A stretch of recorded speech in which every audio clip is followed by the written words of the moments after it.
temptation that I'm facing got my mind racing. And it don't help me out that I'm a fucking mental patient. Mom call my phone, she say she think I need some medication. Yeah. Basically, last name Gun. And the way I feel like, the life adage, you cross that line, you get shot. When we crossing the line. But we shooting with knowledge, though. We trying to get information. All right, so I got my boy Rashid. Man, tell us a little bit about yourself. Bronx native, raised in Connecticut. Okay. Lived in Georgia for like 14 years. Then lived in Houston for 3. So kind of well traveled. Just moved back to Georgia maybe about a year and a half ago. What would you say is your roots? Are you claiming north or the south? I'm gonna have to claim Connecticut on this one, man. Right. Connecticut. Unfortunately, nobody else is claiming Connecticut out here. Right. I'm claiming Connecticut. I just loved it out there when I was out there. I grew up there basically. Okay. So. Well, just so you know, a lot of people from Georgia, South Georgia, went to Connecticut, start working in the post office, make some money. Really? A lot of that happened from a lot of my family did that, coming from way down in Albany, Dawson, Georgia, Ventura County. Went to Connecticut? That's interesting. To work in the post office. They was hiring. They give money though. They give money out in Connecticut because Connecticut at one point was one of the richest states in the U.S. So I imagine. So it's a lot going on in today's day and age, man. I have a few questions I want to go over. I got my journal with me. Go ahead, jump into it. I got you. And then we'll get into our situation, what we talked about. Yeah. But one of the things that being that you well traveled, I am too. My father was in the military. You know what I'm saying? So I've been all over America, all the way to Hawaii, all the way to Germany, back here in Atlanta. One thing that I got growing up, I got my ass whooped. You know what I'm saying? When we messed up, we got in trouble for it. We got held accountable. Of course. How do you feel about today's day and how it was like when you grew up? Well, I grew up with a Jamaican background, so my parents are Jamaican, quick to whoop your ass in a moment's notice. So, my mom, she did hold back. My dad definitely did hold back. Right. A lot of times when I think about it these days, these kids are a little bit more sensitive than what I thought, or what I thought them to be. I don't think they are getting that same treatment, but in some cases, I don't feel like it's necessary to necessarily harm your child in order to get a message across. Right. But it's a bit different nowadays. So where do you think that's by design? Or do you think people just got tired of whooping their kids' ass? I think people just got tired of it because if you look at it, like there's so many different ways that people are trying to soothe their children now by giving them electronics or giving them this, that, and the third. And you don't necessarily have to beat them anymore. You just hand them off a tablet and they're good to go. They're quiet, watching whatever is on YouTube. So, and see, that's kind of the reason I'm having these interviews, man, to bring light to that. Yeah. Because I personally feel like that's a problem. Yeah. Same. I don't believe that we should let electronics raise our kids. No, not at all. You said I strongly believe that we should be in our kids' lives, speaking to them every day, giving them the ups and downs, letting them know that, if you choose to go down this road, you got to deal with the consequences. Absolutely, consequences. I don't think we have a lot of that. We have a lot of fallback. A lot of these kids have a lot of things to fall back on just in case things don't go their way, which is an issue. They need to find ways to break through that wall and figure out ways to get past the situation. Okay, so since we're on the kids, let me ask, are you single? Yeah. Oh, no. I have a girlfriend. I got a girlfriend. Let me go ahead and stay that out there for everybody. I got a girlfriend. Okay. Cool. Would you say in this day and time, the dating pool, you're excited you just found a girlfriend, so yeah. Would you think like it was a little difficult to find? Oh, no, it was terrible. Like, honestly, just me dating, at first I thought just dating in Atlanta was just the worst thing ever. And then I moved to Houston. And I mean, I felt like dating was a little better in Houston, but I think it's just everywhere. It's just hard to meet that person. But I think I found my person. My person is pretty cool. She's awesome. She's everything I want as far as an emotional, intelligent human being. So Okay, so let me ask you this. What's up? Talk to me. You had a situation with a female. Yeah. Kind of went viral. Oh yeah. Oh yeah. She didn't like that either. Okay, so if we were to, I'm gonna. Okay, born in 1982. Her. Yep. The way it was when I was coming up, a woman was kind of kept to your imagination. Yeah. She's fully clothed. You had to get to know her personality. You didn't just get a chance to just get in. Like, you had to put in work. Right. And it seems now you can just go on an app. You see everything. Swipe until somebody. Yeah. I mean, I felt like back in the day, though, like, you also had the promiscuous woman, too. Like, I mean, you had the Freakniks and all that stuff going on. It wasn't necessarily all the time clothed women. No, and, you're right. I mean, I just felt like it's just depending on where you were raised. Where you grew up, though. Well, I grew up, like I said, military, so I was kind of like all over. You know, seeing what I saw starts with, you know, the first lady you ever loved, your mom. Yes, her. My mom always was clothed. Her. My mom was always. Same. You see what I'm saying? She was always a working lady. Yeah. So when I saw, like what you just said, like remember Luke came Oh, out, yeah. 69 boy, Mm-hmm. but it was a place for that, and sometimes it was adult. You know, you couldn't see that on just regular TV. Right. Now it's everywhere. Everywhere. And that's why I think it's been accepted. So now that females feel a certain kind of way, where they can kind of just come out and say, "Well, if you ain't got no money, you ain't 6 feet tall." Mm-hmm. Well, I mean, let's see where those girls end up when they're trying to find those men, those suitors, when they're not, you know, existing all too well.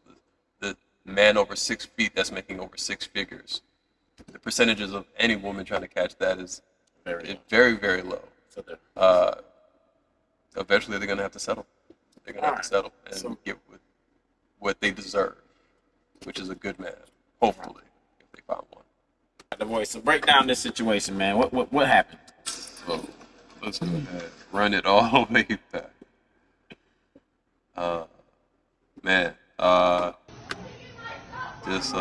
We had an employee wanted to try to fight another employee. We're trying to keep it from getting to her.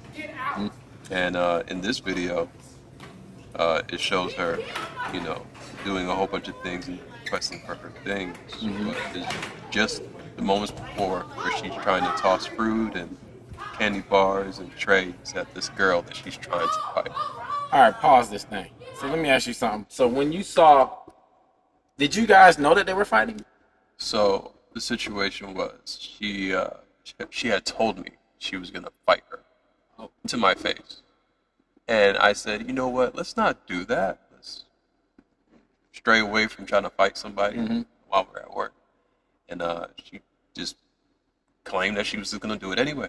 So yeah, I rushed back to the spot, made sure I got in between both of them, and also my good friend. He also was able to get there in between them too. So when you're saying, okay, we're gonna fight, or she's telling you she's gonna fight, yeah, what's going through your mind?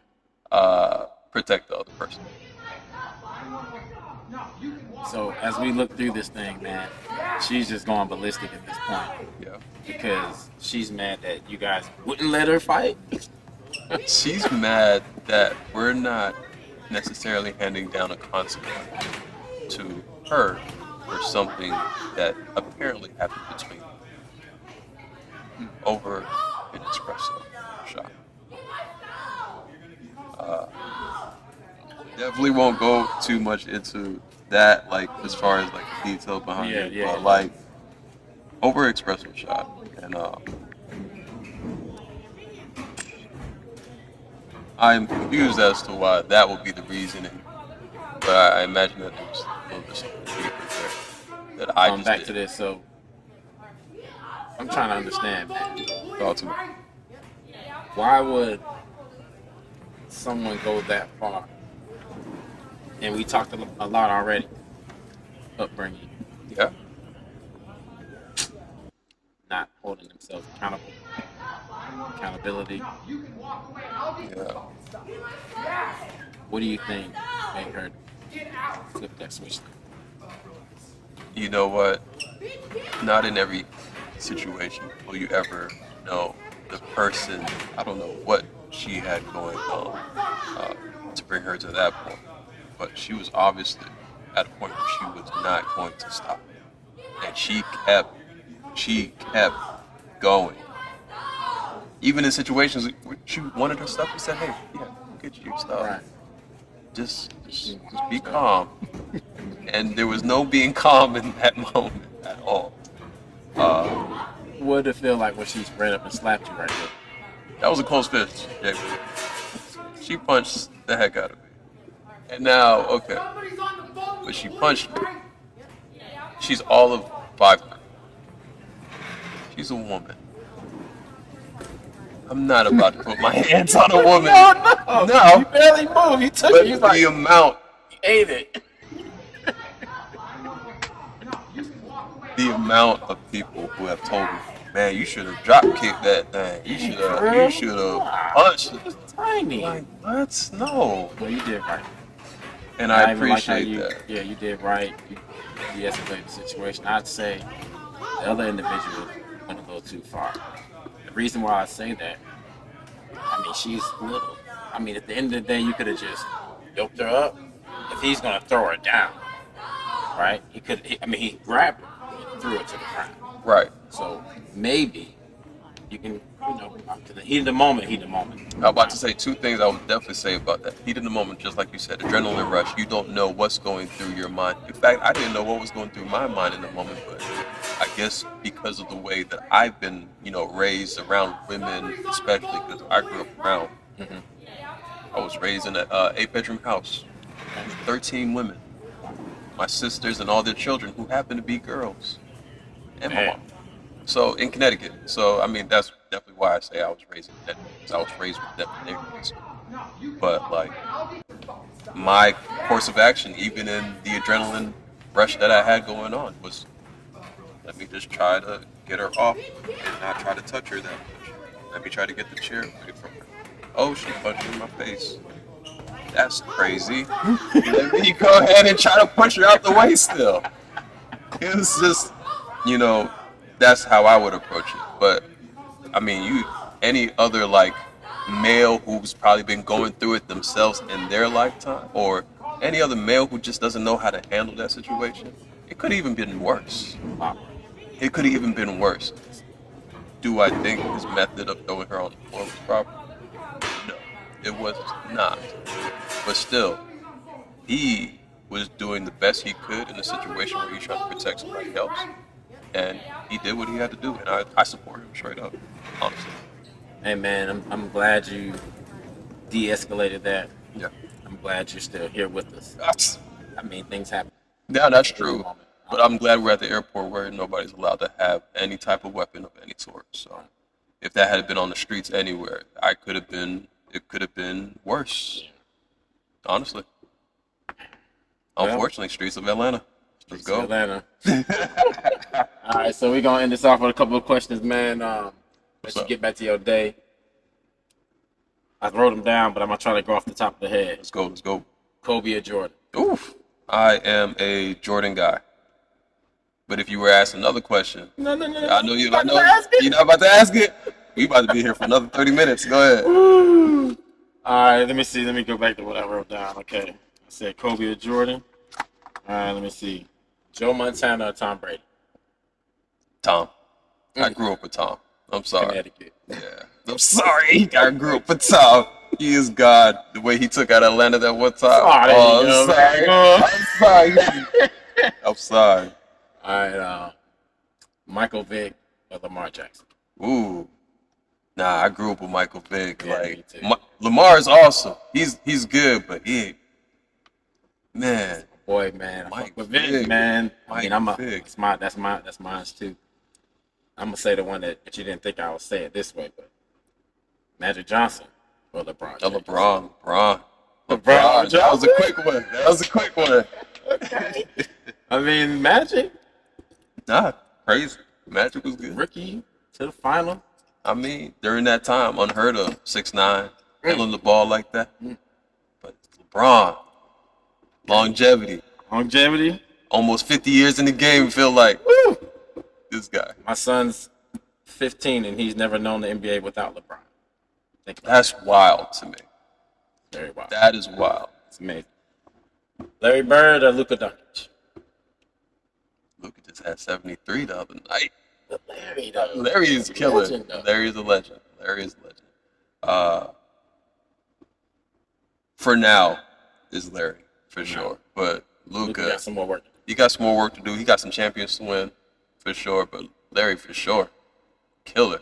Remember the one game he was talking about playing left-handed the entire game? The whole game. And did it. And shoot, man, I think that's all I got for you. I appreciate your time. You got it. On the GunnLine, man. First interview in the RV. Hey. Appreciate you coming through, I'll my boy. take it. And good looking out. And we out this day. Temptation that I'm facing got my mind racing, and it don't help me out that I'm a fucking mental patient. Mama called my phone, she say she think I need some medication. Nah, I'm fine, I'll take another dose of dedication. Man.